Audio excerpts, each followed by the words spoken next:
खबर यूपी के बस्ती से है, जहां एक सनसनीखेज मामला सामने आया है। बीते 13 नवंबर को युवक की शादी बड़े धूमधाम से हुई, लेकिन उसको क्या पता था कि उसकी यही शादी उसकी मौत की वजह बन जाएगी। जिस लड़की को उसने गोंडा जनपद से शादी कर घर लाया था, उसी ने अपने पति की हत्या की साजिश रच डाली। अभी उसके हाथ की मेहंदी तक नहीं उतरी थी, उसने अपने पति का प्रेमी के साथ मिलकर कत्ल करा दिया। जब लड़की अपने ससुराल से घर गई तो उसने प्रेमी के साथ मिलकर खौफनाक साजिश रची।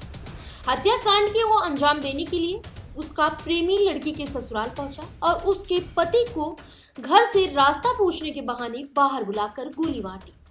बता दें, बस्ती जिले के परशुरामपुर थाना के बेदीपुर गांव में अनीस नाम के व्यक्ति को गोली मार दी गई। गंभीर अवस्था में उसे अयोध्या जिला अस्पताल में भर्ती कराया गया, जहां पर इलाज के दौरान युवक की मौत हो गई।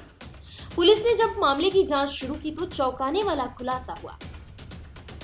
मृतक अनीस की इसी महीने 13 तारीख को शादी हुई थी। गोंडा जनपद की रहने वाली रुखसाना से उसका निकाह हुआ था। शादी के बाद विदा कर दुल्हन को घर ले आया, लेकिन उसे क्या पता था कि उसकी पत्नी उसी की जान लेने वाली है। जब दुल्हन अपने मायके गई तो बस्ती जिले के गौर थाना क्षेत्र के रहने वाले रिंकू से उसने मुलाकात की। रुखसाना और रिंकू के बीच बीते 3 से 4 सालों से प्रेम प्रसंग चल रहा था। रुखसाना अनीस से शादी नहीं करना चाहती थी, लेकिन घर वालों ने उसकी शादी अनीस से करा दी। इसके बाद रुखसाना अपने प्रेमी रिंकू से अपने पति अनीस की हत्या की साजिश रची, जिसके बाद रिंकू अपने साथी शिव के साथ रुखसाना के ससुराल पहुंचा। अनीस को रास्ता पूछने के बहाने बुलाकर गोली मार दी और फरार हो गया।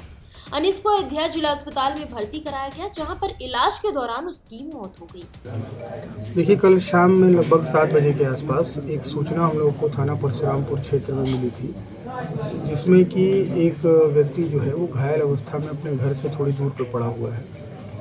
उसको अस्पताल ले जाया गया, तत्पश्चात उसको अयोध्या के मेडिकल कॉलेज में रेफर किया गया, जहां उसकी दुखद मृत्यु हो गई। इलाज के दौरान पता चला कि उसको गोली लगी है।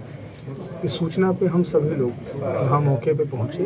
हमारी फील्ड यूनिट, डॉग स्क्वाड सभी ने मुआयना किया और मृतक जो है वो अनीस नाम का व्यक्ति था, जिसकी शादी अभी 13 तारीख को ही हुई थी इसी महीने। और इसमें प्रकरण पूरा ये निकल के आया कि इस महिला की, जो उसकी पत्नी थी, उसके पहले ही एक व्यक्ति रिंकू कनौजिया, जो कि थाना गौर क्षेत्र का रहने वाला है, उससे संबंधित है। जब इन लोगों की शादी नहीं हो पाई तो उसके बाद इन लोगों ने प्लान बनाया कि जो पति है अनीस, उसकी हत्या कर दी जाए। इसी क्रम में प्रायोजित ढंग से परसों जो है वो महिला रुखसाना जो है वो चली गई अपने ननिहाल। उसके बाद ये जो रिंकू कनौजिया है ये घर पर आया अनीस के, और रास्ता पूछने के बहाने उसको घर से बाहर बुलाया, जहां उसको उसने गोली मार दी। इस सूचना पे बहुत ही तत्परता से हम लोगों ने काम किया। हमारी जो एसओजी टीम है, थाना परशुरामपुर की पुलिस है, सभी लोगों ने बहुत तेज़ी से काम करते हुए 2 घंटे के अंदर ही जो अभियुक्त है रिंकू कनौजिया और जो उसका साथी है शिवा, उन दोनों को, प्लस जो इस पूरे षड्यंत्र की जो मेन रचयिता है रुखसाना, जो उसकी पत्नी है मृतक की, उन तीनों को गिरफ्तार कर लिया गया है। और इसके पास से जो आला कत्ल है वो भी हम लोगों ने बरामद कर लिया है। इन तीनों लोगों को माननीय न्यायालय के सामने ले जाके जो उचित विधिक कार्रवाई है वो कराई जाए। कब से इन लोगों का प्रेम प्रसंग था? प्रेम इन लोगों का काफ़ी 3-4 साल से इन लोगों के बीच में चल रहा था, और शादी होने के बाद ये इस प्लान पे काम करने लगे कि अब इसको, जो पति है, उसकी हत्या कर दी जाए। ये जो प्लानिंग कहाँ पे किए थे सर? प्लानिंग तो देखिए लगातार इन लोगों के बीच में फ़ोन से बात हो रही थी, और प्लस जो ये महिला है रुखसाना, उसका ननिहाल भी उसी गांव में है जिसमें ये अभियुक्त यहाँ का ही है। तो ये लोग वैसे भी संपर्क में रहते थे, नियमित रूप से मिलते जुलते थे। ठीक है, थैंक यू। फिलहाल इस खबर में बस इतना ही।